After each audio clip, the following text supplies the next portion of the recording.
အားလုံးပဲမင်္ဂလာပါကောင်းဟင်းဆို strategy page ကနေကြိုဆိုပါရစေဗျကျွန်တော်ဒီနေ့မှာတော့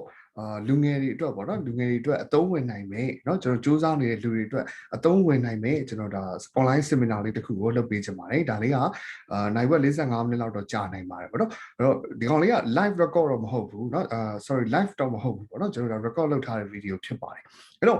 ဒီနေ့ကျွန်တော် seminar လေးမှာပြောချင်တဲ့အကြောင်းအရာလေးကဘာလဲဆိုတော့ balance concept for personal development လို့အဓိပ္ပာယ်ရပါတယ်เนาะအဲ့တော့ကျွန်တော်တို့ personal development လို့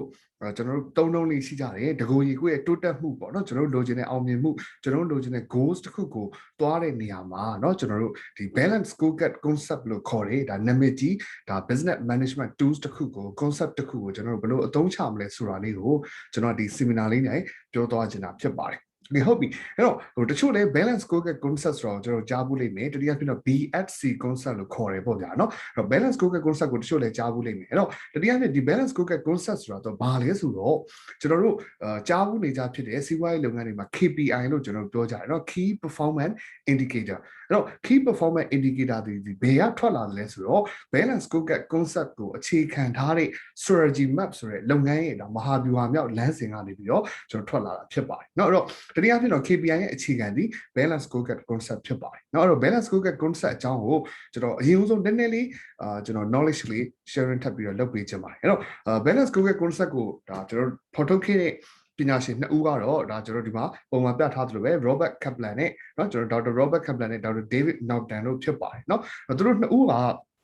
ဒီစီးပွားရေးလုပ်ငန်းကြီးတွေပေါ့ဗျာเนาะအဲ့တော့စီးပွားရေးလုပ်ငန်းကြီးတွေဘာကြောင့်ကြာရှုံးရတယ်လေဆိုတဲ့အကြောင်းရင်းကိုဒါသူနိုင်ငံပေါင်းများစွာမှာရှိတဲ့စီးပွားရေးလုပ်ငန်းတွေကိုလိုက်ပြီးတော့လစ်လာတယ်ပေါ့ဗျာเนาะအဲ့တော့အဲ့လိုလစ်လာတဲ့အချိန်မှာသူတို့ဘာသွားတွေ့ရတယ်လဲဆိုတော့ထူးခြားတာတစ်ခုပေါ့เนาะအဲ့တော့စီးပွားရေးလုပ်ငန်းတွေဒီဘာအတွက်ကုမ္ပဏီထောင်ပြီးတော့လုပ်ကြတာလဲဆိုရင်အမြတ်လိုချင်လို့တနည်းအားဖြင့်တော့ profit ပေါ့တနည်းအားဖြင့်ငွေကြေးရအောင်ကျွန်တော်တို့အလုပ်လုပ်ကြတာဖြစ်တယ်ဒါပေမဲ့ဒီ finance တစ်ခုတည်းတနည်းအားဖြင့်ငွေကြေးတစ်ခုတည်းတနည်းအားဖြင့်အမြတ်ရရှိရေးတစ်ခုတည်းကို focus လုပ်ပြီးတော့ပဲသွားတဲ့ကုမ္ပဏီတွေဒီအများစုကကြာရှုံးကြတယ်ဆိုတော့ကျွန်တော်တို့တွေ့ရတယ်။နောက်ဥပမာထားပါတော့ကုမ္ပဏီ100မှာအခု90လောက်ကြာရှုံးကြခြင်းအဓိကရည်ရွယ်ချက်ဒီเนาะဘာကြောင့်ကြာရှုံးရလဲဆိုတော့အကြောင်းရင်းဒီ finance တစ်ခုတည်းကိုပဲ financial sector တစ်ခုတည်းကိုပဲငွေကြေးရရှိရေးတစ်ခုတည်းကိုပဲအာရုံစိုက်နေလို့ဖြစ်တယ်ဆိုတော့တွားပြီးတွေ့ရတယ်။အဲ့တော့သူတို့ research ကိုကြောင်းပြန်လုပ်ပြီးတော့လစ်လာတယ်ပေါ့ဗျာ။နောက်ဘယ်လိုလစ်လာလဲဆိုတော့အရင်အောင်မြင်နေတဲ့ကုမ္ပဏီကြီးတွေကိုဘာကြောင့်အောင်မြင်ရတယ်ဆိုတော့ပြန်ပြောင်းပြီးလစ်လာတယ်เนาะကျွန်တော်စီးပွားရေးလုပ်ငန်းရန်တက်တန်းရှိနေတဲ့ဥပမာနှစ်ပေါင်း100ကျော်တဲ့လုပ်ငန်းတွေကိုလိုက်ပြီးတော့လစ်လာတယ်ဝန်ထမ်းပေါင်းလည်းတိတ်နဲ့ချီပြီးရှိမယ်เนาะနှစ်ပေါင်း100ကျော်အောင်လည်းတည်တက်နေတဲ့စီးပွားရေးလုပ်ငန်းကြီးတွေလိုက်ပြီးတော့လစ်လာတယ်အဲ့တော့အဲ့မှာဘာသွားတွေ့ခဲ့တယ်လဲဆိုတော့သူတို့ရဲ့ research ကနေပြီးတော့ဆွဲထုတ်လိုက်တာကเนาะကုမ္ပဏီတစ်ခုဒီနှစ်ပေါင်း100ကျော်တိုင်အောင်မြင်ခြင်းနဲ့ဆိုရင်เนาะကျွန်တော်ကဏ္ဍ၄ခုကိုညီမျှဖြစ်နေအောင်အညီအမျှဖြစ်နေအောင် balance ဖြစ်နေအောင်လုပ်ဖို့လိုတယ်ဆိုတဲ့ concept ကိုစပြီးတော့သူတွေ့လာခဲ့တယ်เนาะအဲ့တော့ဘယ်လိုကဏ္ဍ၄ခုလဲဆိုတော့เนาะကျွန်တော် learning and growth ဆိုတာရဲ့ process ရဲ့ customer perspective ရဲ့ financial ရဲ့၄ခု perspective ၄ခုကိုအညီအမျှเนาะတစ်ခုနဲ့တစ်ခုညီမျှနေအောင်ချိတ်ဆက်နေအောင်လုပ်ဖို့လိုတယ်ဆိုတာကိုစပြီးတော့တွေ့လာခဲ့တယ်အဲ့တော့အဲ့ဒီ concept လေးကိုသူကဘယ်လိုနာမည်ပေးခဲ့သလဲဆိုတော့ balance scorecard concept BSC concept ကိုကျွန်တော်တို့ကအမည်ပေးခဲ့တယ်เนาะအဲ့တော့ဒီ concept လေးကြောင်းကျွန်တော်နည်းနည်းထပ်ပြီးတော့သွားပါမယ်အဲ့တော့ဆိုလိုတဲ့သဘောတရားကဗျာเนาะ company တွေဒီ financial ဘိုင်းတစ်ခုတည်းတနည်းအားဖြင့်ငွေကြေးအမြတ်ရဖို့တစ်ခုတည်းကိုပဲအာရုံစိုက်နေလို့မရဘူးဒါကိုသွားပြီးတော့ဆိုလိုတယ်အဲ့တော့ financial ကို तू က target အနေနဲ့ထားလိုက်ပါเนาะ target အနေနဲ့ထားလိုက်ပါတနည်းအားဖြင့်ဥပမာထားပါတော့ဗျာတစ်လကို3000လိုချင်တယ်ရောင်းအားဟုတ်ပြီနော်အဲ့တော့တစ်လကို3500ရောင်းအားကရောင်းနေရကနေပြီးတော့တစ်လကို3000ရောင်းအားရကျင်တယ်ဒါဆိုရင်ကျွန်တော်တို့ဒုတိယ perspective အနေနဲ့ကျွန်တော်တို့ကို customer တွေက3500ကနေပြီးတော့3000နှစ်ဆလာပြီးတော့ပေးအောင်ဟုတ်ပြီနော်နှစ်ဆလာပြီးတော့ပေးအောင် customer တွေကိုကျွန်တော်တို့ကဘလောက်စိတ်ကြည်နဲ့အောင်လုပ်ပေးဖို့လိုမလဲလုပ်ပေးဖို့လိုအပ်မလဲလုပ်ပေးရမလဲဆိုတဲ့ customer perspective ကိုစဉ်းစားဖို့လိုတယ်လို့ဆိုပါတယ်เนาะအဲ့တော့ကျွန်တော်ဒီမှာလည်းပြထားတယ်เนาะ customer เนาะအရင်ဆုံး financial က goal အဖြစ်နဲ့လာတယ်ပြီးတော့ရင်ကျွန်တော် customer အဲ့တော့ခင်ဗျာရောဘယ်လောက်လိုချင်တယ်လဲဟုတ်ပြီနော်အဲ့တော့ရော1000လိုချင်တယ်3000လိုချင်တယ်2ဆတက်ချင်တယ်3ဆတက်ချင်တယ်ဟုတ်ပြီဒါဆိုရင် customer ကကိုယ့်ကိုပတ်စံလာပေးမှာတနည်းအားဖြင့် customer ကိုယ့်စီကလာဝယ်မှာအဲ့တော့ customer ကိုယ့်စီကနေပြီးတော့2ဆလာဝယ်ကျွန်တော်တို့ revenue က2ဆတက်မယ်အဲ့တော့ customer 2ဆလာဝယ်ဖို့အတွက်ဒီ customer ကိုကျွန်တော်တို့ကဘယ်လောက်စိတ်ကြည်နဲ့အောင်လုပ်ပေးရမလဲဟုတ်ပြီနော်အဲ့တော့ customer satisfaction ဆိုတဲ့ perspective ကိုကျွန်တော်တို့က financial နဲ့ချိတ်ဆက်ပြီးတော့ဒုတိယနေရာမှာစဉ်းစားရတယ်အဲ့တော့ဆိုတော့ဒီ customer ကိုကျွန်တော်တို့ဘာတွေလုပ်ပေးလိုက်ရင်တော့ နော် customer ဒီပိုစိတ်ကျဉ်နဲ့သွားစေမလဲ customer စိတ်ကျဉ်တဲ့မှုဘယ်လောက်ရှိမလဲဘယ်လောက်ကျွန်တော်တို့ customer တွေကိုကျွန်တော်တို့စိတ်ကျဉ်တဲ့အောင်လုပ်ပေးရမလဲဒါကိုကျွန်တော်တို့ကစဉ်းစားရတယ်ဟုတ်ပြီနောက်တစ်ချက်က customer တွေစိတ်ကျဉ်တဲ့မှုမြင့်မားလာဖို့အတွက်နော်ဟိုမှာကျွန်တော်တို့ဒီနောက်ထပ်တတိယ perspective ကဘာလဲဆိုတော့ internal business process လို့ခေါ်ပါတယ်เนาะကျွန်တော်ဒီမှာလည်းပါပါတယ် internal business process ဆိုတာ customer တွေကိုအဲ့ဒီလောက်စိတ်ကျဉ်တဲ့အောင်လုပ်ဖို့အတွက်ကျွန်တော်တို့ business ကနေပြီးတော့ဘယ်လို process မျိုးတွေလုပ်ပေးရမလဲဘယ်လို process မျိုးတွေဆောင်ရွက်ပေးရမလဲဟုတ်ကဲ့เนาะဒါကိုကျွန်တော်တို့ကဆိုလိုတာဖြစ်တယ်အဲ့တော့ဟိုပြောချင်တဲ့သဘောကဗျာကျွန်တော်တို့ဒီရောင်းအားကိုနှစ်ဆတက်ချင်တယ်ရောင်းအားနှစ်ဆတက်ဖို့အတွက် customer satisfaction ကိုဘယ်လောက်မြင့်လာအောင်လုပ်ရမလဲဟုတ်ပြီနော်ဟုတ်ပြီ customer satisfaction အဲ့လောက်မြင့်လာအောင်လုပ်ဖို့အတွက်ကျွန်တော်တို့မှာဘယ်လို process မျိုးတွေ business ကဖော်ဆောင်ပေးရမလဲပြင်ဆင်ပေးရမလဲလုပ်ပေးရမလဲဆိုတဲ့ process ပိုင်းကိုကျွန်တော်တို့ကစဉ်းစားရတာဖြစ်တယ်ကဲဟုတ်ပြီနောက်တစ်ဆင့်ထပ်ကြည့်အောင်နောက်ထပ် perspective တစ်ခုကနောက်ဆုံးကအောက်ခြေအခြေခံကဘာလဲဆိုတော့ learning and growth perspective ဖြစ်တယ် learning and growth perspective ဆိုတာကကျွန်တော်တို့ခုနက process တွေကိုเนาะပြင်ဆင်ဖို့ process ပိုကောင်းတာတွေလုပ်နိုင်ဖို့အတွက်ကျွန်တော်တို့ရဲ့ဝန်ထမ်းတွေကဘာတွေသိဖို့လိုသလဲဘာတွေတက်ဖို့လိုသလဲဘယ်လောက်ထိ grow ဖြစ်နေဖို့လိုသလဲဘာတွေကိုသင်ယူလစ်လာနေဖို့လိုသလဲဆိုရင် learning and growth perspective ဖြစ်တယ်ဟုတ်ပြီနော်အဲ့တော့ဆိုလိုတာကဗျာအပေါ်ကနေပြီးတော့တဆင့်ချင်းပြောင်းလဲလာတဲ့အနေအထားကိုကျွန်တော်တို့ကတော့တွေ့ရလိမ့်မယ်ဆိုတော့ကခင်ဗျာတစ်လကိုနော်သိန်း100ဖို့ရောင်းရခြင်းတယ်ဒါဆိုသိန်း100ဖို့ရောင်းရဖို့တော့ customer ကိုစိတ်ကြည်နက်မှုမြင့်လာအောင်ဘယ်လောက်လုပ်ပေးရမလဲဘာတွေလုပ်ပေးရမလဲဒါကိုကျွန်တော်တို့စဉ်းစားတယ်အဲ့တော့ customer စိတ်ကြည်နက်မှုအဲ့လောက်မြင့်လာဖို့အတွက်အဲ့လောက်ဖြစ်လာဖို့အတွက်အဲ့ဒါတွေကိုလုပ်ပေးဖို့အတွက်ကျွန်တော်တို့ business ကနေပြီးတော့ဘာ process တွေထပ်ပြီးတော့လုပ်ပေးရမလဲပြင်ဆင်ပေးရမလဲပြုပြင်ပေးရမလဲပြောင်းလဲပေးရမလဲအဲ့ဒီ business တွေကိုပြုပြင်ဖို့ပြောင်းလဲဖို့အသစ်ဖန်တီးဖို့အတွက်လုပ်နိုင်ဖို့အတွက်ကျွန်တော်တို့ရဲ့ဝန်ထမ်းတွေ employee တွေကနော်ဘယ်လောက်တက်ကြွမှုရှိရမလဲဘယ်လောက်ကျွမ်းကျင်ရမလဲဘာတွေသိရမလဲဘာတွေကျွန်တော်တို့နားလည်ထားရမလဲဘယ်လောက်စွမ်းရည်ရှိရမလဲဆိုတော့ learning and group ကိုကျွန်တော်တို့ကစဉ်းစားရတယ်ကဲဟုတ်ပြီအဲ့တော့အကောင့်ထဲပေါ်တဲ့နေရာမှာတော့အောက်ခြေကနေစပြီးတော့အပေါ်အကောင့်ထဲပေါ်ရတယ်အဲ့တော့ကျွန်တော်တို့ရဲ့ဝန်ထမ်းတွေကသူ့ရဲ့သက်ဆိုင်ရာပညာရပ်တွေမှာ learning and group ပေါ့နော်ကျွန်တော်တို့ဒါလစ်လာပြီးတော့တစ်ဖြည်း group ဖြစ်လာမယ်ဆိုရင်သူတို့လုပ်နေတဲ့ process တွေကိုပိုကောင်းအောင်ပိုမြန်အောင် error ပိုနည်းအောင်ကျွန်တော်တို့လုပ်နိုင်လိမ့်မယ်ဒါဆိုရင်ဒီ process တွေကိုထိတွေ့ပြီးတော့ကျွန်တော်တို့ဒါလောက်ကင်နေရတယ်ထိတွေ့နေရတဲ့ customer တွေကပိုစိတ်ကြည်နေတယ် customer စိတ်ကြည်နေရင်ကျွန်တော်တို့ရဲ့ revenue ကအလိုလိုတိုးလာမယ်ဆိုရင် balance scorecard concept ဆိုတဲ့ theory ဆိုတာဒါကိုဆိုလိုတာဖြစ်ပါတယ်ဟုတ်ပြီနော်အဲ့တော့ဆိုတော့ကျွန်တော်တို့ဒီ financial ကိုစဉ်းစားတယ်နော်ဘယ်လောက်လိုချင်တာလဲဒီ financial ရဖို့ customer တွေဘယ်လောက်စိတ်ကြည်နေရမလဲဘာလုပ်ပေးရမလဲအဲ့ဒါတွေလုပ်ပေးနိုင်ဖို့ဘာ process တွေပြင်ဖို့လိုလဲအဲ့ process တွေကိုကျွန်တော်တို့လုပ်နိုင်ဖို့အတွက်ဘာတွေသိဖို့လိုလဲဘာတွေတက်ဖို့လိုလဲဟုတ်ပြီနော်အဲ့တော့ဒါကကျွန်တော်တို့ကစီးပွားရေးလုပ်ငန်းသုံး balance scorecard concept ကိုကျွန်တော်ကဒါပြန်ပြီးတော့ရှင်းပြပေးတာဖြစ်ပါတယ်အဲ့တော့ဒီ balance scorecard concept ကိ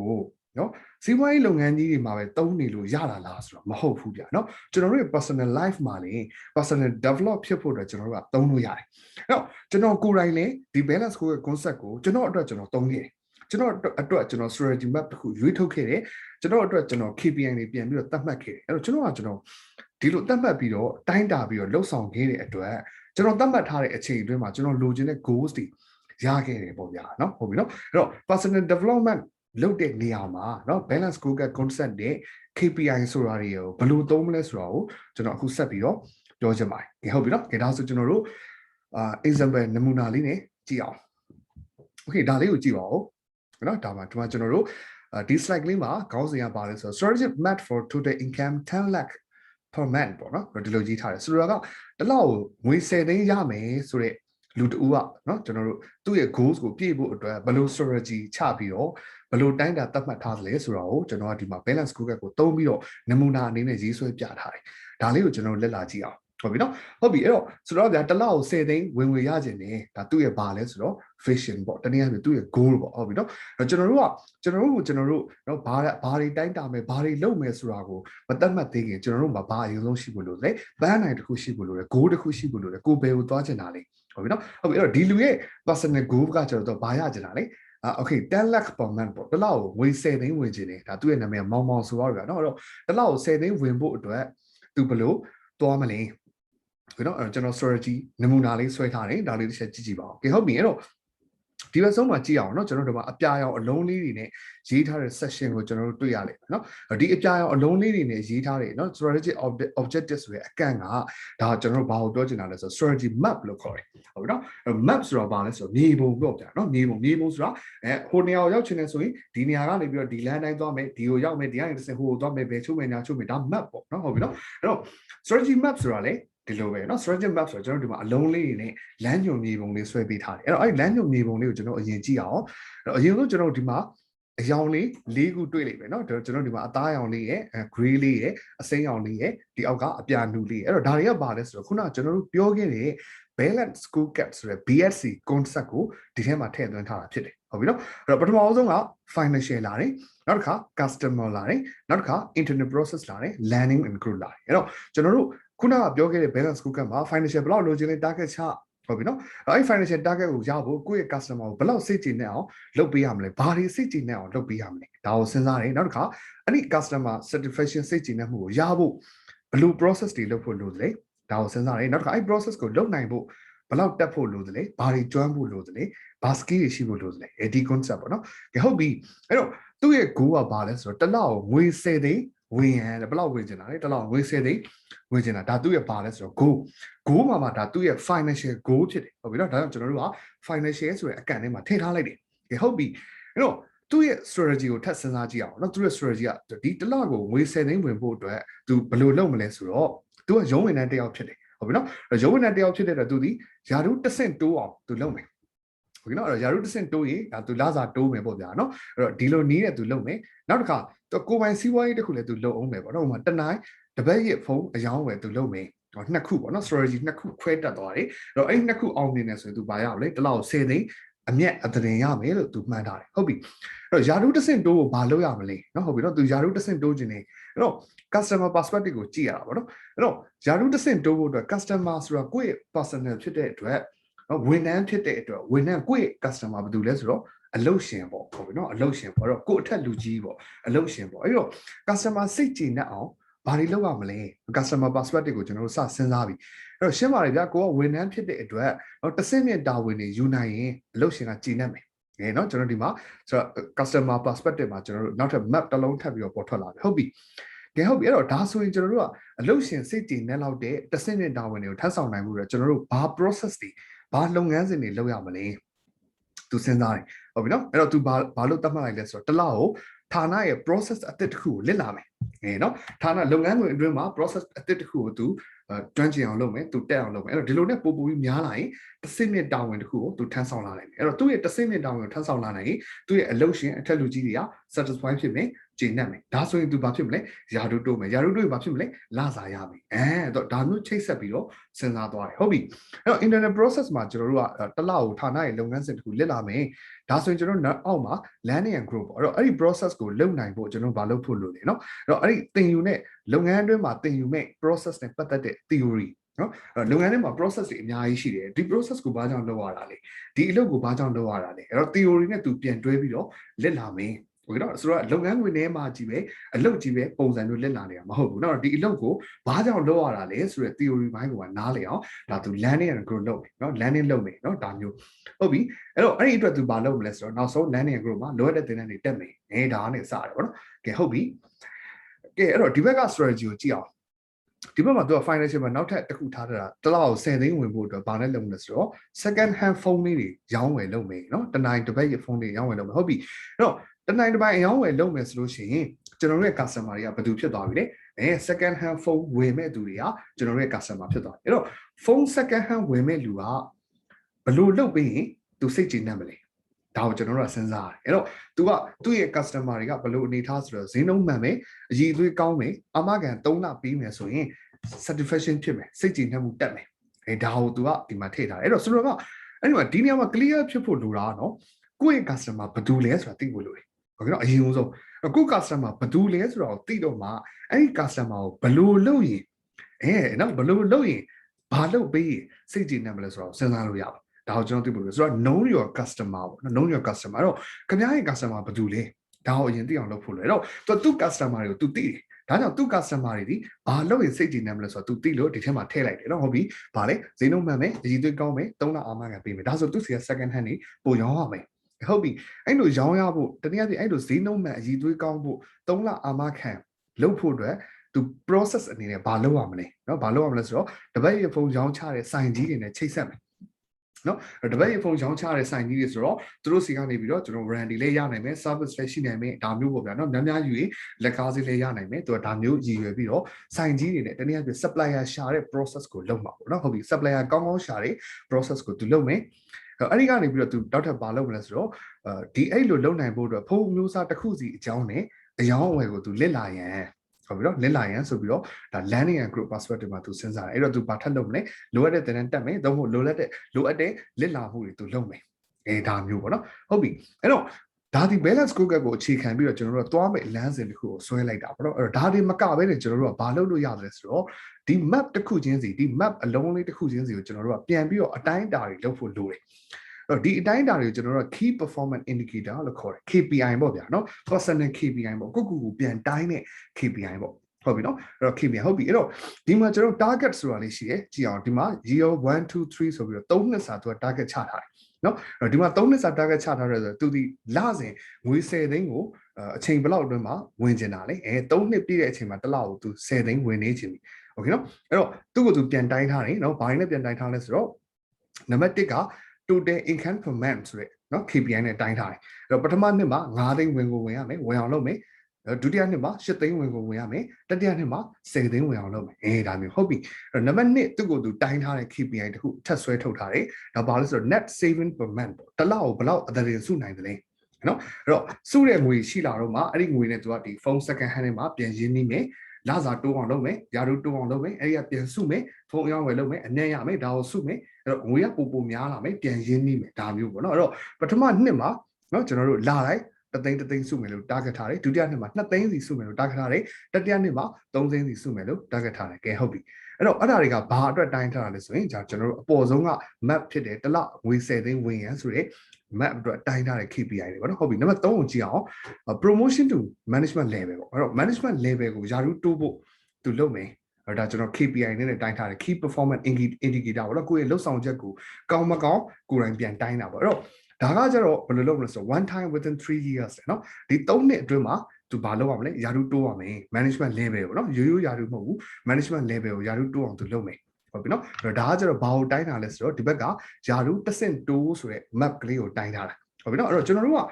မြေပုံတွေဆွဲလိုက်တယ် map တွေဆွဲလိုက်တယ်โอเคငါဒီနေရာကနေအဲ့နေရာကိုရောက်ချင်တယ်ဘလို့အဆင့်ဆင့်သွားမလဲ map တွေရှိတယ်အဲ့တော့အဲ့ဒီအဆင့်တစ်ဆင့်ချင်းစီတိုင်းတနည်းအားဖြင့် map တစ်လုံးချင်းစီတိုင်းကိုကျွန်တော်တို့ကတိုင်းဖို့လိုတယ်ဟုတ်နော်တိုင်းတော့မှအဲ့ဒီ map အလုံးကိုကျွန်တော်တို့ကရောက်ခဲ့ပြီလားအောင်မြင်ခဲ့ပြီလားဆိုတော့သိမှာမအောင်မြင်ခဲ့ဘူးဆိုရင်ဒီ map ကမှားယွင်းနေတာလားကျွန်တော်တို့ goals ကိုအဟံတာဖြစ်နေတာလားအလုံးဝဖြစ်တာလားဒါကိုကျွန်တော်ကပြန်သိမှာဟုတ်ပြီနော်အဲ့တော့ကျွန်တော်တို့ကဒီ map ကိုရောက်နေပြီလားအလုပ်ဖြစ်ပြီလားဆိုတော့ဒီ indicator နဲ့ကျွန်တော်တို့ပြန်တိုင်းဖို့လိုတယ်ဒါကြောင့် indicator ကျွန်တော်ထည့်ရတယ်နော်တစ်လုံးချင်းစီတိုင်းအတွက်ပေါ့ okay အဲ့တော့ promotion to management level ဆိုတာယာရုတစ်ဆင့်တို့ကိုကျွန်တော်ထည့်ထားတာနောက်တစ်ခုက revenue from second hand phone trading နော်တပတ်ရဲ့ဖုန်းရောင်းဝယ်ရာကနေပြီးတော့ရတယ်ရောင်းရငွေကဘယ်လောက်ရှိရမလဲတစ်လောက်ကိုပထမနှစ်အတွင်းမှာတစ်လောက်3သိန်းရှိရမယ်ဒုတိယနှစ်မှာတစ်လောက်8သိန်းရှိရမယ်တတိယနှစ်မှာတစ်လောက်15သိန်းရှိရမယ်ဒါ example တွေထည့်ထားတာပေါ့နော်အဲ့တော့ဒါကဘယ် map ကိုတိုင်းတာလဲဒီဘက်ကတနိုင်တပတ်ရဲ့ဖုန်းရောင်းဝယ်ဆိုတော့တိုင်းတာဟုတ်ပြီနော်နောက်တစ်ခုကဘာကိုထပ်တိုင်းလဲဆိုတော့ရောင်းအားတွေမကသေးဘူးအမြတ်ဘယ်လောက်ရှိရမလဲအဲ့တော့ဒါကိုထပ်တိုင်းနေအဲ့တော့ net profit from second hand phone trading ပေါ့အဲ့တော့တစ်လောက်ကိုပထမနှစ်မှာ3000ဒုတိယနှစ်မှာကျွန်တော်တို့1 lakh ဖြစ်ရမယ်တတိယနှစ်မှာ2 lakh ဖြစ်ရမယ်ဒါမျိုးတိုင်းထားတယ်ကဲဟုတ်ပြီနောက်တစ်ခုကြည့်အောင်နောက်တစ်ခု customer perspective ကိုရောက်သွားပြီအဲ့တော့တစ်စိမ့်နှစ်တာဝန်ယူနိုင်ရင်အလုပ်ရှင်ကြည်နေမယ်ဟုတ်ပြီနော်အလုပ်ရှင်ကြည်နေမယ်ကဲဒါဆိုဘယ်လိုတိုင်းမလဲဘယ်လိုနိုင်မလဲเนาะဒီ map ကိုအဲ့တော့နံပါတ်1ချက်က reliability of superior ပေါ့အထက်လူကြီးတွေရဲ့ယုံကြည်စိတ်ချရမှုနဲ့တိုင်းမယ်เนาะအဲ့တော့ကိုကတစ်စိမ့်နှစ်တာဝန်တွေထမ်းနိုင်တယ်လို့အထက်လူကြီးတွေကယုံမယုံကြည်နပ်မှုရှိမရှိဆိုတော့အထက်လူကြီးတွေကိုဘယ်လောက်ယုံကြည်စိတ်ချလာတယ်ဆိုတော့ကျွန်တော်တို့ဒါနှုံထားတဲ့အတိုင်းပဲเนาะနှုံထားတဲ့အတိုင်းပဲပေါ့ဗျာเนาะဒီမှာ 80% 90% 100% ထည့်ထားတယ်ဆိုတော့ကလူကြီးကကိုယ့်ကိုယုံနေအထက်လူကြီးကကိုယ့်ကိုယုံနေဆိုရင်เนาะဘယ်လိုပြုမှုတွေလုပ်မလဲဘယ်လိုသဘောထားတွေရှိမလဲဒါတွေဘယ်လောက်တိုးတက်လာတယ်လေဒါကိုကျွန်တော်တို့ဒီမှာကိုယ့်အကိုပြန်တိုင်းတာတာပေါ့เนาะဟိုနောက်တစ်ခု 100% เนาะကျွန်တော် execution เนาะဒါ execution เนาะ slow mo လေးလိုနေပါတယ် execution of assign project by superior အဲ့တော့အထက်လူကြီးတွေအလုပ်ရှင်ကပေးတဲ့ assignment เนาะကျွန်တော် project တွေကို100% account ထဲပေါ်နိုင်အောင်လုပ်မယ်ဒါဆိုရင်အထက်လူကြီးကဘာဖြစ်မလဲ satisfy ဖြစ်မယ်ကြည်နပ်မယ်เนาะ okay အဲ့တော့100% လုံးဝလုပ်မယ်နောက်တစ်ခါ feedback from peers ဆိုတာကိုနဲ့အလုပ်အတူလုပ်တဲ့လူတွေသူတို့စီကနေပြီး feedback တွေမေးမယ်ကျွန်တော်ဘာလိုအပ်နေတယ်လဲကျွန်တော် communication ညံ့နေသလားဘယ်နေရာမှာလိုအပ်နေတယ်လဲဒါမျိုးသူက feedback ပြန်မေးမယ်တစ်လောက်တစ်ချိန်လောက်မေးမယ်ဒါမျိုးပေါ့နော်ဥပမာ BRY မှာမေးတာပဲဖြစ်ဖြစ်ပေါ့ဗျာနော် meeting မှာမေးတာဖြစ်ဖြစ်တစ်ခုခုလုပ်မယ်ပေါ့နော် okay အဲ့တော့နောက်တစ်ခု get coaching by superior ရာထူးတစ်ဆင့်တိုးဖို့အတွက်ကိုယ့်ရဲ့အထက်လူကြီးတယောက်ကိုသူကဘာလုပ်အောင်လဲဆိုတော့coaching ယူမယ်ကျွန်တော်ဘာတွေလိုအပ်နေသလဲเนาะကျွန်တော်လမ်းညွှန်ပေးပါကျွန်တော်ဒီပြဿနာလေးကိုဘယ်လိုဖြေရှင်းရမလဲဒါမျိုးလေး coaching ယူမယ်ပေါ့နော်တစ်လောက်တစ်ချိန်လောက်အဲ့ဒီလူနဲ့တွေ့မယ်เนาะအလုပ်ခွင်နေရပဲဖြစ်ဖြစ်ဒါမှမဟုတ်ပြင်ပမှာကိုလေးစားအားကြရတဲ့လူနဲ့ဖြစ်ဖြစ်တွေ့ပြီးတော့ coaching ယူမယ်ဒါမျိုးဟုတ်ပြီအဲ့တော့ဒါဘာကိုတိုင်းတာလဲဆိုတော့ဒီဘက်ကတစ်စင်းနဲ့တာဝန်ဆိုတဲ့ကျွန်တော်ဒါ map လေးကိုတိုင်းတာပေါ့နော် okay နောက်တစ်ခုဒီဘက်ကကျွန်တော်အည်သွေးပစ္စည်းဈေးနှုန်းမှန်เนาะကျွန်တော် trading ဘိုင်းကိုဘာနဲ့တိုင်းမလဲဆိုတော့ customer satisfaction index for phone trading ပေါ့နော်အဲ့တော့ customer satisfaction ဘယ်လောက်ရှိတယ်လဲဆိုတော့ကျွန်တော်တို့ကအမှတ်ကလေးတွေ customer တွေကိုပေးခိုင်းလို့ရတယ်ကျွန်တော်စီကဖုန်းဝယ်တဲ့အချိန်မှာကျွန်တော်ရဲ့ဆက်ဆံရေးကျွန်တော်ရဲ့ဈေးနှုန်းကျွန်တော်စီက quality ကျွန်တော်စီက service တွေကိုဘယ်လိုသဘောထားပါသလဲဒါမျိုးစစ်တမ်းကောက်ပြီးတော့တိုင်းလို့ရတယ်အဲ့တော့ဒီလိုတိုင်းမယ်ပြောထားတယ်เนาะနောက်တစ်ခါ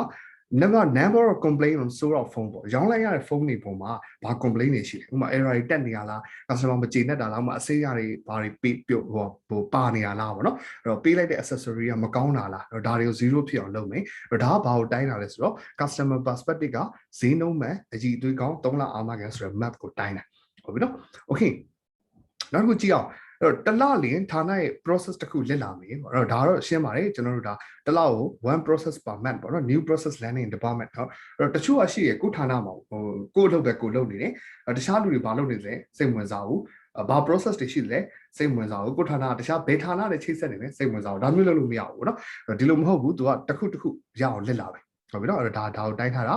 တပတ်ရဲ့ဖုန်းအတွက်ခုနကကျွန်တော်ပြောခဲ့သလိုပဲသူက supplier analysis လုပ်တယ်နော်ဘယ်သူကကိုယ့်ကိုဒါတပတ်ရဲ့ပေးနိုင်တယ်လေအဲ့တော့ကျွန်တော်တို့အကောင်းဆုံး supplier ဖြစ်မလဲပေါ့နော်အဲ့တော့ဒါကိုသူက6လတစ်ကြိမ်လောက်လုပ်နေမယ်အကောင်းဆုံး supplier ကိုရှာမယ်နော်နောက်က feedback from superior superior တွေစီကနေပြီးတော့ feedback ယူမယ်ကျွန်တော်ဒီ process တော့လစ်လာထားတယ်ကြာနော်အဲ့တော့ဒါကတော့ကျွန်တော်လုပ်နိုင်သွားပြီထင်တယ်ကျွန်တော်ဒီလိုလေးလုပ်လိုက်တော့ပိုကောင်းမယ်ထင်တယ်ဒီလိုလေးလုပ်လို့မရဘူးလားဒါ superior တွေစီကမေးမြန်းပြီးတော့ feedback ယူမယ်ကျွန်တော်ဒီလိုစူးစမ်းနေတာရောဘယ်လိုပုံစံစူးစမ်းရင်ပိုကောင်းမလဲ feedback တွေသူယူမယ်ဟုတ်ပြီအဲ့တော့ဒီအောက်ဆုံးမှာကျတော့ဒီက map 3ခုပါတဲ့အတိုင်းလေ new theory learning ပေါ့နော်လုပ်ငန်းခွင်ထဲမှာခုနကသူလုပ်လိုက်တဲ့ process အသစ်တစ်ခုလစ်လာလိုက်တာနဲ့သူဘယ်လို theory တွေရှိနေတယ်လဲဘယ်လိုချိတ်ဆက်နေတယ်လဲနော်နောက်တစ်ခါ class တွေတက်မယ်သင်တန်းတွေပေါ့နော်လိုအပ်တဲ့သူ့ရဲ့စွမ်းရည်ဖြစ်သင်တန်းတွေတက်မယ်ခုနကဖုန်းဆိုလဲဖုန်းအကြောင်းသင်တန်းပိုင်းနော် customer service ပိုင်းဒါမှမဟုတ်သူ့ရဲ့လုပ်ငန်းခွင်မှာယာရုတက်ဖို့လိုတဲ့သင်တန်းတွေသူတက်မယ်ဒါမျိုးပေါ့နောက်တစ်ခါသူ့ရဲ့နောက်တက် target က new diploma တစ်ခု management diploma တစ်ခုကို3နှစ်အတွင်းမှာရအောင်ယူမယ်ဒါမျိုးပေါ့နော်ဒါမျိုးသူသတ်မှတ်ထားလိုက်တယ်အဲ့တော့ဒါတွေဒီ indicator တွေကနော်ကျွန်တော်တို့ကဒီကိုယ့်ရဲ့ပထမအဆုံးကျွန်တော်တို့ဘာရှိရလဲဆိုတော့ goal တစ်ခုရှိရတယ်ဟုတ်ပြီနော်အချိန်ရှိရတယ်အဲ့တော့သူကအချိန်3နှစ်ယူမယ်3နှစ်အတွင်းမှာတစ်လောက်10သိန်းရခြင်းတယ်ဟုတ်ပြီအဲ့တော့3နှစ်အတွင်းမှာတစ်လောက်10သိန်းရဖို့သူကဘလို့လမ်းညွန်ချက်တွေနဲ့လမ်းစဉ်တွေနဲ့သွားမှာလေဒါကိုကျွန်တော်တို့ကဒီမှာ strategy map ဆိုပြီးတော့ဒီ map အလုံးလေးတွေချလိုက်တယ်ဟုတ်ပြီနော်တစ်လောက်10သိန်းရဖို့ဂျာတို့တိုးရမယ်ကျွန်တော်တို့ဒီမှာတနိုင်ဖုန်းရောင်းဝယ်လုပ်မယ်ဒီ map တွေချလိုက်တယ် strategy map ဟုတ်ပြီအဲ့တော့အဲ့ဒီ map တစ်ဆင့်ချင်းစီကိုတကယ်ရောက်နေပြီလားဆိုတော့သိဖို့အတွက်ကဘာတွေပြန်လုပ်ရတာလဲပြန်တိုင်းတာတဲ့အတိုင်းအတာနဲ့target တွေချရတယ်။တနည်းအားဖြင့် key performance indicator တွေနဲ့ targets တွေချရတယ်။အဲ့တော့ကိုယ့်ရဲ့ target ကဒီ target ကိုထိတယ်ဒီကောင်ရတယ်။ဒါဆိုကျွန်တော်ဒီ map ကိုရောက်နေပြီ။ဒီ map ကိုရောက်နေနောက်ထပ် map တစ်ခုကိုတစ်ဆင့်ချိတ်ဆက်ပြီးတော့တက်သွားမယ်။နောက်ဆုံးဒါတွေအားလုံးတစ်ဆင့်ပြီးသွားတယ်ဆိုရင်နောက်ဆုံးကိုလိုချင်တဲ့ပန်းတိုင်းကိုရောက်မယ်။ဒါမျိုးကိုဆိုလိုတာပေါ့နော်။ဟုတ်ပြီ။အဲ့တော့ဒီဘက်မှာနည်းနည်းထပ်ကြည့်အောင်ဒီမှာ program ဆိုတာလေးရှိတယ်เนาะprogram ပေါ့ဒီကောင်လေးရဲ့တိုင်တင်ကတော့ပါလဲဆိုတော့ initiative လို့ခေါ်တယ် initiative ဆိုတာအဲ့တော့ဒီ KPI နေဒီ map တွေကိုဒီ target တွေအတိုင်းဖြစ်ပေါ်လာဖို့အတွက်ကြိုပြီးတော့ဘာတွေလုပ်ရမလဲကြိုဘာတွေလုပ်ရမလဲဟုတ်ပြီเนาะအဲ့တော့ဒီမှာဆိုသူကတပတ်ရဖုံးရောင်းဝယ်လုပ်ဖို့သူလုပ်ထားတယ်တစ်လောက် revenue ဘယ်လောက်ရရမလဲ profit margin ဘယ်လောက်ရရမလဲသူသတ်မှတ်ထားတယ်အဲ့တော့ဒီမှာကျွန်တော်ကြည့်ပါအောင်เนาะဘာတွေကြိုလုပ်အောင်လဲဆိုတော့ market research လုပ်ရမယ် second hand phone တွေအတွက်เนาะဥပမာဘယ် phone လို့စားရသူလုပ်မှာလဲ high end phone တွေကိုလုပ်မှာလားเนาะဥပမာထားပါတော့ iPhone တို့ phone မျိုးစားတွေပဲရွေးလုပ်မှာလားဒါမှမဟုတ် Samsung phone တွေပဲရွေးလုပ်မှာလားဒါမှမဟုတ်တရုတ် phone တွေပဲရွေးလုပ်မှာလားကိုက main customer ကိုရည်ရွယ်ထားတာလေဝင်နော်ကိုရုံးသူရုံးသားတွေလားဒါဆိုရုံးသူရုံးသားတွေကဘယ်လို phone မျိုးစားတွေကင်တက်လဲဥပမာ iPhone တွေပိုကင်တက်သလားဒါမျိုးပေါ့နော် research တွေလုပ်ဖို့လိုတယ် okay နောက်တစ်ခါရောင်းဖို့အတွက်เนาะကျွန်တော်ဘယ်နေရာမှာရောင်းပါလဲ ဝန်ထမ်းအချင်းချင်းကိုရုံးဝန်ထမ်းအချင်းချင်းရောင်းပါလား Facebook page ကနေတင်ရောင်းပါလားဒါမှမဟုတ်ဥပမာ one chat application လို့မျိုးเนาะကျွန်တော်တို့ဒါ online platform တစ်ခုခုကနေရောင်းပါလားဒါမျိုးကျွန်တော်စဉ်းစားဖို့လိုတယ်ဟုတ်ပြီရာထူးတစ်ဆင့်တိုးဖို့သူဘာကြိုလုပ်ထားဖို့လိုလဲဆိုတော့သူရဲ့ performance ကို improve ဖြစ်ထားဖို့လိုတယ်ဟုတ်ပြီเนาะအဲ့တော့ဒီလုပ်ငန်းစဉ်တွေအားလုံးကိုလုပ်ဖို့အတွက် budget ဒီဘက်မှာ budget ဆိုတော့ပါတယ် budget ဆိုတော့ဘာလဲအသုံးစရိတ်ဘယ်လောက်သုံးပြီးတော့ဒီကောင်တွေကို initiative အနေနဲ့ကြိုတင်ပြီးတော့လှုပ်ထားမလဲအဲ့တော့ကြိုတင်လှုပ်ထားတာတွေရှိမှလည်းကျွန်တော်တို့ရဲ့ map တွေကအောင်မြင်မယ်ဒီချမှတ်ထားတဲ့ KPI တွေတိုင်း target တွေကအောင်မြင်မှာပေါ့နော်အဲ့တော့ကျွန်တော်တို့ဘယ်လောက်သုံးမလဲဆိုတော့1 lakh သုံးမယ်တသိန်းသုံးမယ်ပေါ့နော်တစ်နှစ်ကိုတသိန်းသုံးမယ်ဒီလိုရည်ရွယ်ထားတယ်ကဲဟုတ်ပြီတရားမှလည်းကြည့်ပါဦးပေါ့နော်ဒီမှာလည်းအဲ့လိုပဲသူကအဓိက initiative ကဘာလုပ်အောင်လဲဆိုတော့သူ့ကိုဘဝကို coach လုပ်ပေးမယ် mentor တူလို့တယ် mentor ဆိုတာဒါကျွန်တော်တို့လမ်းညွှန်ပေးတဲ့စိတ်အားပေါ့နော်အတွေ့အကြုံပြေးသွားတဲ့ဘုသူတရှိတဲ့လေးစားတဲ့လူတူကို mentor အဖြစ်ရှာရမယ်ဟုတ်ပြီနော်နောက်တစ်ခါကိုယ့်ရဲ့ peers တွေလုပ်ဖို့ခိုင်ဘက်တွေနဲ့ team work တစ်ခုဖြစ်အောင်ဖန်တီးရမယ်ဒါမှသူတို့အလုပ်တွေကိုလက်လာလို့ရမှာပေါ့နော် okay နောက်တစ်ခါကျွန်တော်ဖုန်းလုပ်ငန်းအတွက်ကျတော့ဒီမှာ survey တွေလုပ်မယ် CSI customer satisfaction index တိုင်းမယ်အဲ့တော့ဒီအတွက်သူဘယ်လောက်အကုန်ခံမလဲဆိုတော့တစ်နှစ်ကို2သိန်းသူသုံးမယ်ဒါ budget သတ်မှတ်လိုက်တာနော်ဟုတ်ပြီ okay အဲ့တော့ဒီအောက်မှာဆိုကျွန်တော်ကြည့်ပါဦးဒီအောက်မှာ supplier တွေကို data collection လုပ်မယ်เนาะ landing new theory လုပ်မယ်အဲ့ဒီအတွက် budget က1 year အကုန်ခံတယ်ဒါမျိုးပေါ့ဒီအောက်မှာဆိုရင်ကျွန်တော် theory စာအုပ်တွေဖတ်မယ်เนาะကျွန်တော်တို့course တွေစပြီးတော့တက်မယ် diploma တစ်ခုယူမယ်ဆိုတော့เนาะဒီအတွက်ကသူကဥပမာဒီမှာဘယ်လောက်သတ်မှတ်ထားသလဲဘယ်နှသိန်းဆိုပြီးတော့သတ်မှတ်ထားတာရှိဟုတ်ပြီเนาะအဲ့တော့ဒါလေးကဘာလေးလဲဆိုတော့ဒါကျွန်တော်တို့ကstrategy map တစ်ခုကိုကိုယ့်ရဲ့ personal development အတွက် KPI တွေသတ်မှတ်ပြီးတော့ချမှတ်လိုက်တဲ့ style ဖြစ်ပါတယ်ဟုတ်ပြီနော်အဲ့တော့လစဉ်ကိုဘာ target တွေလောက်ရမှာလဲနော်ဘာတွေနဲ့တိုင်းထားတာလဲဒီ map ကိုကြည့်ပြီးတော့ကျွန်တော်တို့သိနိုင်ပြီဆိုတဲ့အခါမှာနောက်တစ်ခါကျွန်တော်တို့ကအဲ့ဒီ target တွေထိမထိကိုအမြဲတမ်းကျွန်တော်တို့ monitor လုပ်နေဖို့လိုတယ်ဟုတ်ပြီနော်အဲ့တော့ငါဒီလအတွင်းမှာ process အသစ်တစ်ခုလက်လာရမယ်လက်လာပြီးပြီလားလက်လာသေးဘူးလားဒီလဘာဖြစ်မယ်ပေါ့နော်အဲ့တော့ဒီ target တွေကိုကိုကထိအောင်လုပ်ရမယ် target တွေထိအောင်လုပ်မယ်ဆိုရင် key performance indicator တွေကကျွန်တော်တို့ပြေဝမယ်ဆိုရင်ကျွန်တော်တို့ချမှတ်ထားတဲ့မြေပုံအညွှန်းတွေเนาะဘဝအောင်မြင်မြေပုံအညွှန်းတွေကတစ်ခုချင်းစီပြေဝသွားလိမ့်မယ်ဒါဆိုရင်နောက်ဆုံးမှာကျွန်တော်တို့လိုချင်တဲ့3နှစ်ပြည့်တဲ့အချိန်မှာ10 lakh ပေါ့เนาะတစ်လောက်10သိန်းဝင်မယ်ဆိုရင် goal တစ်ခုကိုရလိမ့်မယ် maybe ပိုတောင်ပိုကောင်းပိုလေအောင်မယ်ပေါ့နော်အဲ့တော့ဒါကဘာလဲဆိုတော့ balance scorecard concept ကိုကျွန်တော်တို့ကသုံးပြီးတော့ကျွန်တော်တို့ရဲ့ personal development အတွက်အသုံးချခဲ့တာဖြစ်ပါတယ်เนาะအဲ့တော့ဒါလေးကကျွန်တော်ကိုယ်တိုင်နမူနာဆွဲထားတာလေကျွန်တော်တို့ကလည်းအဲ့လိုပဲကျွန်တော်ကအခုချိန်ထိဟိုနော်ဟိုကိုသတ်မှတ်ထားတဲ့ KPI နဲ့ရှိသေးတယ် key performance indicator ဥပမာကျွန်တော်ကလူတွေကို share လုပ်ချင်တယ်ဘူးတုဒတွေပေးချင်တယ်အဲ့တော့ကျွန်တော် page မှာကျွန်တော်contact တွေကြီးတယ်စာတွေမျှဝေတယ်အဲ့တော့2ရက်ကိုတစ်ခါ2ရက်ကို contact တစ်ခု2ရက်ကိုစာတစ်ပုဒ်ရေးမယ်လို့ဒါကျွန်တော်သတ်မှတ်ထားတယ်ဒါမျိုးပေါ့နော်ဒါမျိုးကျွန်တော်သတ်မှတ်ထားတာရှိတယ်လူတွေကိုကျွန်တော်ပညာမျှဝေပေးခြင်းနဲ့အနည်းဆုံးစီအသက်သာဆုံးနဲ့အဲ့တော့တစ်လောက်ကိုကျွန်တော်သင်တယ်ထားပါတော့2ခုဖွင့်မယ်3ခုဖွင့်မယ်ဒါမျိုးသတ်မှတ်ထားတာရှိတယ်တစ်နေ့ကိုစာတစ်ပုဒ်ဖတ်မယ်တနေ့ကိုမသိသေးတဲ့landing တစ်ခုပေါ့နော်ဘိုးစုတာတစ်ခုကိုလစ်လာမယ်ဒါမျိုးကျွန်တော်မှသတ်မှတ်ထားတာရှိတယ်အဲ့တော့ရင်းနှီးမြှုပ်နှံမှုဘိုင်းမှာဆိုရင်ဒီလိုပဲเนาะရင်းနှီးမြှုပ်နှံမှုဘိုင်းမှာဆိုကျွန်တော်သတ်မှတ်ထားတဲ့ amount တစ်ခုရှိတယ်အဲ့ဒီ amount ရအောင်ကျွန်တော်ပတ်စံစုတယ်ကျွန်တော်ရဲ့ခုနလိုဝင်တဲ့ဝင်ငွေတွေကနေပြီးတော့ကျွန်တော်ခွဲပြီးစုထားတယ်အဲ့တော့အဲ့ဒီစုငွေရဲ့ပမာဏတစ်ခုကိုပြည့်သွားပြီဆိုရင်ရင်းနှီးမြှုပ်နှံမှုတစ်ခုကျွန်တော်မဖြစ်ဖြစ်အောင်ရှာပြီးတော့လုပ်တယ်ဒါမျိုးပေါ့နော်အဲ့တော့တစ်နှစ်မှာဥပမာထားပါတော့ကျွန်တော်ပိုင်ဆိုင်မှုတစ်ခုဝယ်တယ်နော်ဥပမာတိုက်ခန်းဖြစ်ဖြစ်နော်ကျွန်တော်တစ်ခုခုရင်းနှီးမြှုပ်နှံမှုတစ်ခုခုကျွန်တော်တစ်နှစ်မှာတစ်ခုမဖြစ်ဖြစ်အောင်လုပ်တယ်အဲ့တော့ဒါတွေကဘာလဲဆိုတော့ကျွန်တော်ရဲ့ KPI တွေအဲ့တော့ဒါတွေကဘယ်ကနေစပြီးတော့ဖြစ်လာလဲဆိုရင်ဒီလို map တစ်ခုကနေပြီးတော့ဖြစ်လာခဲ့တာကျွန်တော်ကိုယ်တိုင်လွန်ခဲ့တဲ့6နှစ်လောက်ကကျွန်တော်ရဲ့ကောင်းဟင်းဆိုးအတွက်ဆိုပြီးတော့ strategy map ကိုဒီအတိုင်းကျွန်တော်ဆွဲပြီးတော့ကိုယ့်ကို target တွေချတယ် target တွေသတ်မှတ်တယ်ဒါတွေကိုတစ်ခုချင်းစီပြင်အောင်လုပ်ခဲ့တယ်အဲ့တော့အားလုံးပြည့်သွားတဲ့အချိန်မှာကျွန်တော်တို့ကခံမှန်းထားတဲ့ goals ထက်ကိုပို့ပြီးတော့အများကြီးရှေ့ရောက်တဲ့အနေအထားတစ်ခုကိုကျွန်တော်ရခဲ့ဘူးတယ်โอเคเนาะအဲ့တော့ဒါလေးကိုကျွန်တော်ကပြန်ပြီးမျှဝေပေးချင်တာပါအဲ့တော့ကိုယ့်ဘဝတိုးတက်ဖို့အတွက်เนาะကိုလိုချင်တဲ့ပန်းနိုင်တစ်ခုကိုရောက်ဖို့အတွက်ကျွန်တော်တို့စီးပွားရေးလုပ်ငန်းတွေမှာသုံးတဲ့ KPI နဲ့ balance scorecard concept ဆိုတာလေးကိုကျွန်တော်တို့ကသုံးဆွဲလို့ရပါတယ်ဆိုတဲ့အကြောင်းကိုကျွန်တော်ကဒီ seminar လေးနဲ့အနေနဲ့ကျွန်တော်မျှဝေပြီးတော့ပြောပြချင်တာဖြစ်ပါတယ်ဟုတ်ပြီเนาะအဲ့တော့ဒါဒီဟာလေးကိုတေချာလက်လာကြည့်ပါเนาะဒီ video လေးကိုဒီနေရာမှာခဏ pass လုပ်လိုက်ဒီ graph လေးကိုเนาะ strategy map လေးကိုတေချာမြင်အောင်ကြည့်เนาะသဘောပေါက်အောင်လုပ်ကြည့်ပါအဲ့တော့မေးစရာရှိတယ်ဆိုရင်ဒီ video ရဲ့အောက်မှာမေးပါဟုတ်ပြီเนาะအားမနာပါနဲ့မေးပါဒါပေမဲ့ဟိုကျွန်တော်ချက်ချင်းတော့ပြန်ဖြည့်ခြင်းမဖြည့်နိုင်ပါဘူးเนาะကျွန်တော်မြန်ဆုံးဖြည့်နိုင်ဖို့ကြိုးစားပါပဲနောက်ပြီးရင်ကျွန်တော်ဘာလို့စီစဉ်သလဲဆိုတော့ကိုယ်တိုင်ဒီလို strategy map တစ်ခုဆွဲပါဟုတ်နော်ကိုဘယ်အချိန်မှာဘာဖြစ်ချင်လဲတွေးပြီးတော့ဗောနော်အဲ့တော့လက်လန်းမိတဲ့အရာမျိုးတော့ဖြစ်ဖို့လိုတာဗောနော်အဲ့တော့ကိုဘယ်လိုသွားမယ်ဘယ်လိုလမ်းကြောင်းမျိုးကိုတကယ်လုပ်ချင်တဲ့ဟာပဲဖြစ်ရမယ်ဒီလို map တစ်ခုဆွဲပါကိုအတိုင်းအတာလေးတွေထည့်ကြည့်ပါဘယ်တော့ကိုဘယ်လိုပြန်တိုင်းမလဲ နော်ဘယ်လို target တွေထားမလဲနော်အဲ့တော့ဆွဲပြီးသွားရင်အဲ့ဒါလေးကိုကျွန်တော်ရဲ့ page messenger ကိုလာပြလို့ရတယ်လာပြလို့ရတယ်နော်ကျွန်တော်ကြည့်ပေးပါမယ်ကျွန်တော်အကြံပြုပေးလို့ရတယ်ပြီးရင်တော့ဒါကိုတကယ် account ထဲပေါ်ဖို့လိုတာပေါ့ဗျာနော်ဒါ server ထဲမှာလည်းမဟုတ်ဘူးဒါဆိုရင်တော့ကျွန်တော်တို့ဘဝတွေကျွန်တော်တို့ရဲ့ live တွေကိုလိုချင်တဲ့ goals တစ်ခုကိုစနစ်တကျနော်သူသတ်မှတ်ထားတဲ့အချိန်အတွင်းမှာရောက်အောင်စွမ်းဆောင်နိုင်မှာဖြစ်ပါတယ်ဟုတ်ပြီနော်ဒါလေးကိုကျွန်တော်မျှဝေနေဒီနေရာလေးမှာရနာလိုက်ပါမယ်ကျေးဇူးအများကြီးတင်ပါတယ်ကျွန်တော်ကောင်းဆိုပါ